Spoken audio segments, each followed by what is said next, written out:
एक निरागस मुलगी भाग 5।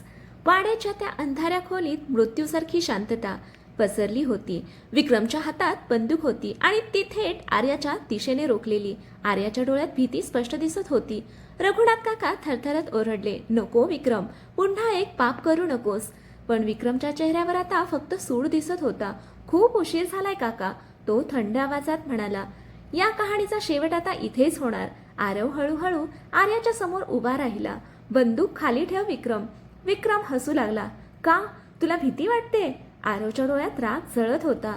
तू जे काही केलंस त्याची शिक्षा तुला मिळेल। शिक्षा? विक्रम जोरात हसला। शिक्षा मला त्या दिवशीच मिळाली होती जेव्हा तुमच्या वडिलांनी मला सगळ्यांसमोर गुन्हेगार ठरवलं। तो वेड्यासारखा ओरडत होता। आर्या घाबरून मागे सरकली। तिच्या डोळ्यात अश्रू होते। माझ्या आईबाबांनी तुझं काय बिघडलं होतं? ती तुटक्या आवाजात म्हणाली। क्षणभर विक्रम शांत झाला, पण पुढच्या क्षणी त्याच्या चेहऱ्यावर पुन्हा क्रूरता आली। ते चुकीच्या वेळी चुकीच्या गोष्टी जाणून गेले होते। त्याने बंदुकीची पकड घट्ट केली। आणि आता तूही। क्षणात ट्रिगर दाबला गेला।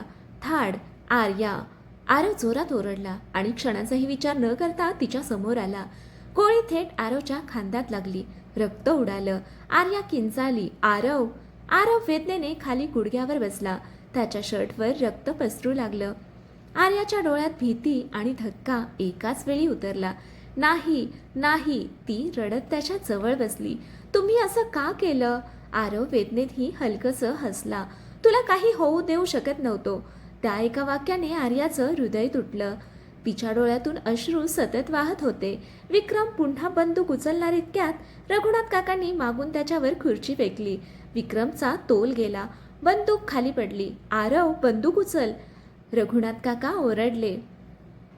आर्या पटकन बंदूक उचलायला धावली, पण विक्रमने तिचा हात पकडला। सोड, आर्या रागाने ओरडली। दोघांमध्ये झटपट सुरू झाली। विक्रम तिला जोरात ढकलणार इतक्यात आरव वेदना सहन करत उठला। त्याने विक्रमला जोरात मारलं। विक्रम खाली पडला, पण पुढच्याच क्षणी तो खिडकीकडे धावला आणि वरच्या मजल्यावरून उडी मारून अंधारात पळून गेला। विक्रम, आरव ओरडला, पण तोपर्यंत उशीर झाला होता।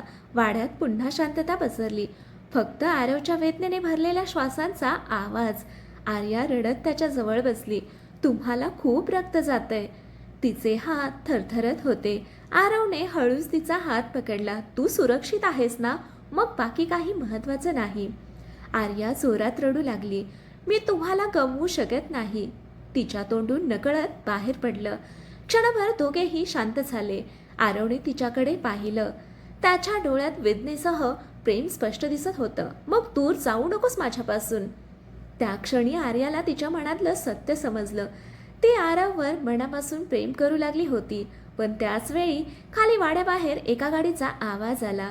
काही काळ्या कपड्यातले लोक तिथे उतरले। रघुनाथ काकांच्या चेहऱ्यावर भीती पसरली। ते हळू आवाजात म्हणाले, तो एकटा नाही, खरे लोक आता आलेत। आरव आणि आर्या एकमेकांकडे घाबरून पाहू लागले, कारण विक्रम फक्त एका मोठ्या खेळातील प्यादा होता। आरव आणि आर्या एका गुप्त संघटनेबद्दल जाणून घेतील आणि त्यांना कळेल की त्यांच्या मागे अजून मोठी शक्ती आहे। वाड्याबाहेर काळ्या गाड्या थांबल्या होत्या। त्यातून उतरलेले लोक पूर्ण काळ्या कपड्यात होते। त्यांच्या चेहऱ्यावर कोणतीही भावना नव्हती, फक्त थंड नजर। आर्या घाबरून आरवच्या जवळ सरकली। आरवच्या खांद्यातून अजूनही रक्त वाहत होतं, पण तरीही तो तिच्या समोर उभा राहण्याचा प्रयत्न करत होता। हे लोक कोण आहेत? आर्या थरथरत म्हणाली।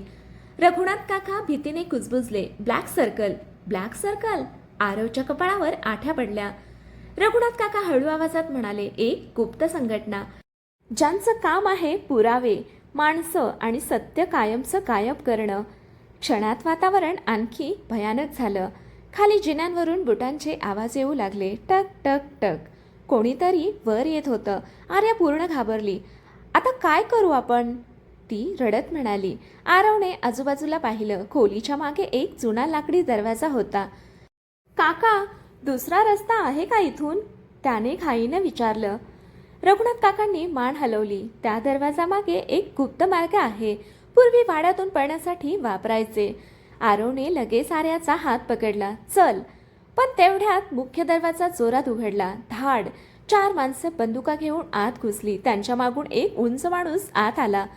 त्याच्या चेहऱ्याला काळा मास्क होता. तो शांतपणे म्हणाला, डायरी द्या आणि मग कदाचित जिवंत जाल. आरव त्याच्यासमोर उभा राहिला. तुम्हाला काय हवंय? तो माणूस हसला. तुझ्या वडिलांनी अनेक वर्षापूर्वी जी चूक केली तिचे पुरावे आम्हाला नष्ट करायचे आहेत. आर्याच्या डोळ्यात राग उतरला. माझ्या आईबाबांना तुम्ही मारलं का? ती ओरडली. क्षणभर शांतता पसरली. तो माणूस हळू आवाजात म्हणाला, आम्ही फक्त आदेश पाळतो.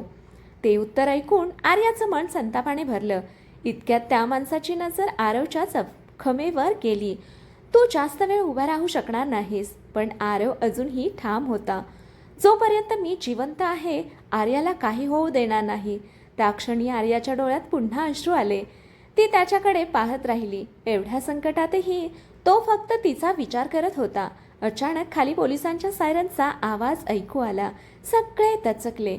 त्या काळ्या मास्कवाल्या माणसाने रागाने मागं पाहिलं. कोणीतरी पोलिसांना माहिती दिली आहे. रघुनाथ काका हलकसं हसले. मी आधीच दिली होती. तो माणूस संतापला. निघा इथून. त्याने त्याच्या लोकांना आदेश दिला. क्षणात सगळे मागच्या दिशेने पळू लागले. पण जाताना त्या माणसाने आरवकडे पाहून एक वाक्य टाकलं, हा खेळ अजून संपलेला नाही, सिंघानिया. ते सगळे अंधारात गायब झाले. काही क्षणात पोलीस वाड्यात पोहोचले. आर्या अजूनही हादरलेलीच होती. ती लगेच आरवजवळ आली. त्याचा चेहरा फिकट पडला होता. आरव, ती घाबरत म्हणाली. पण पुढच्याच क्षणी आरवचा तोल गेला. तो खाली कोसळला. आरव! आर्या रडत त्याच्या जवळ बसली. त्याच्या खांद्यातून खूप रक्त वाहत होतं. ती त्याचा हात घट्ट पकडून रडू लागली. डोळे उघडा, कृपया मला सोडून जाऊ नका. आरवने अर्धवट शुद्धीत तिच्याकडे पाहिलं. त्याच्या ओठांवर हलकसं हसू आलं. तू रडलीस की मला अजून जगावंसं वाटतं. आणि त्याचे डोळे हळूहळू मिटू लागले. आरवची प्रकृती गंभीर होईल आणि हॉस्पिटलमध्ये आर्याला त्याच्याबद्दल एक मोठं सत्य समजेल. हॉस्पिटलच्या बाहेर पावसाचे थेंब अजूनही पडत होते. पण आर्याच्या मनातलं वादळ अजूनही मोठं होतं. त्याहूनही मोठं होतं. ऑपरेशन थिएटरच्या बाहेर ती बेचैनपणे उभी होती. तिच्या हातांवर अजूनही आरवचं रक्त लागलेलं होतं. ती सतत रडत एकच प्रार्थना करत होती, देवा, त्यांना काही होऊ देऊ नकोस. आजी तिच्या जवळ बसली होती. पहिल्यांदाच तिने आर्याला इतकं तुटलेलं पाहिलं होतं.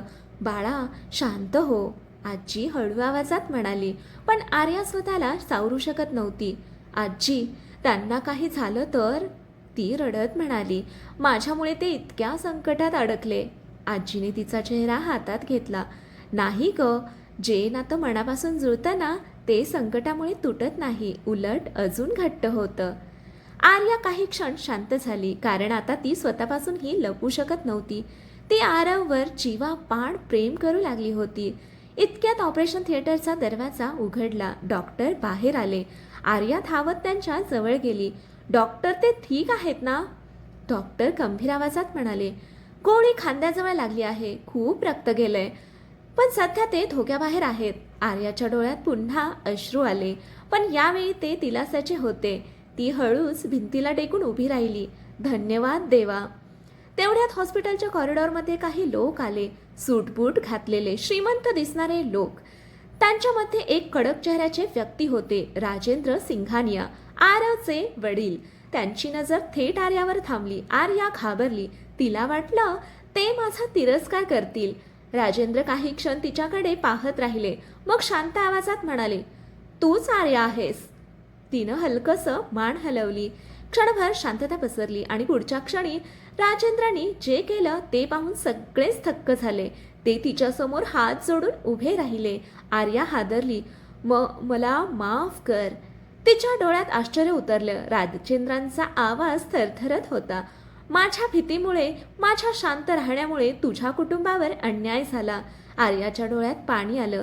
तिला काय बोलावं तेच कळत नव्हतं. राजेंद्र पुढे म्हणाले, आरव पहिल्यांदाच कोणासाठी एवढा बदलला आहे आणि त्या व्यक्तीचं नाव तू आहेस.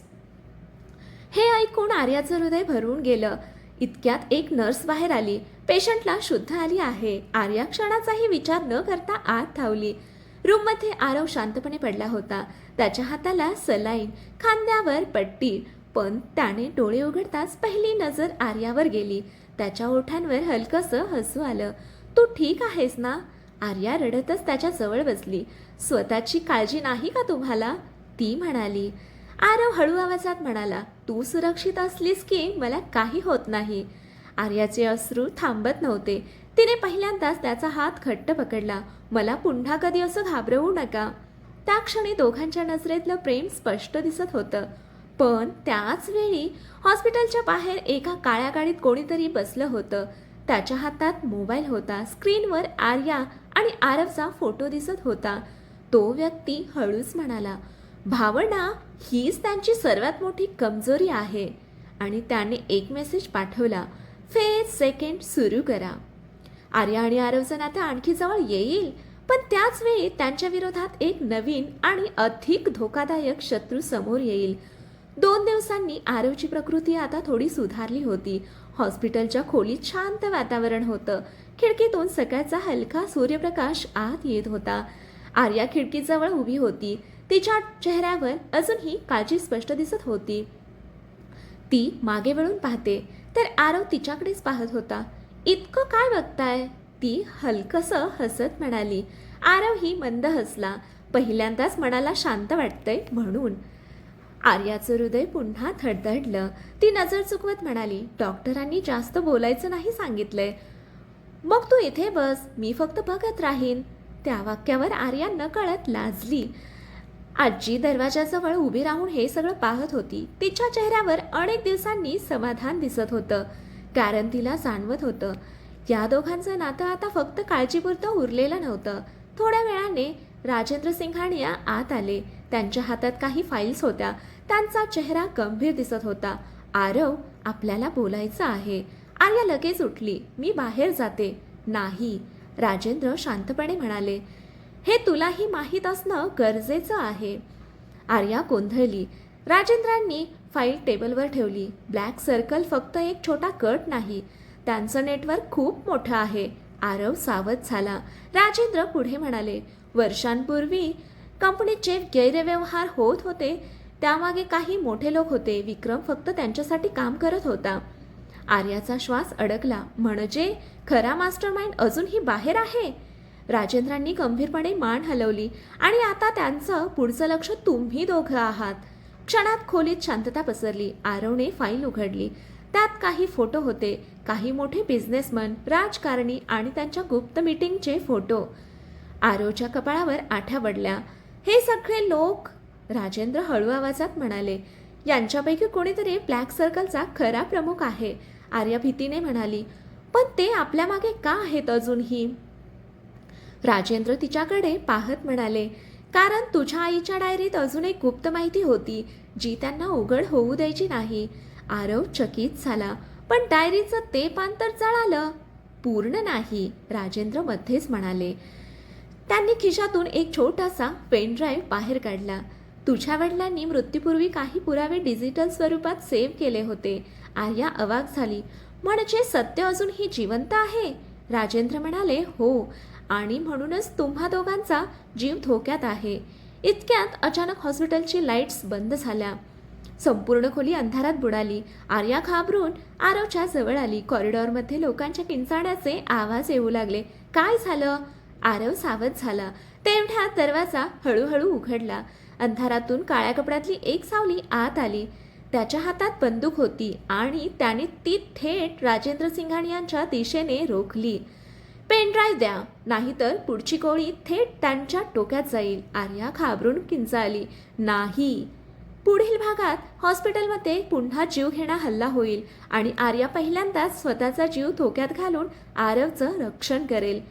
कथा आवडली असेल तर कथेला लाईक करा, शेअर करा, कॉमेंट करा आणि आपल्या चॅनलला सबस्क्राईब करा. कथा ऐकल्याबद्दल, वाचल्याबद्दल धन्यवाद.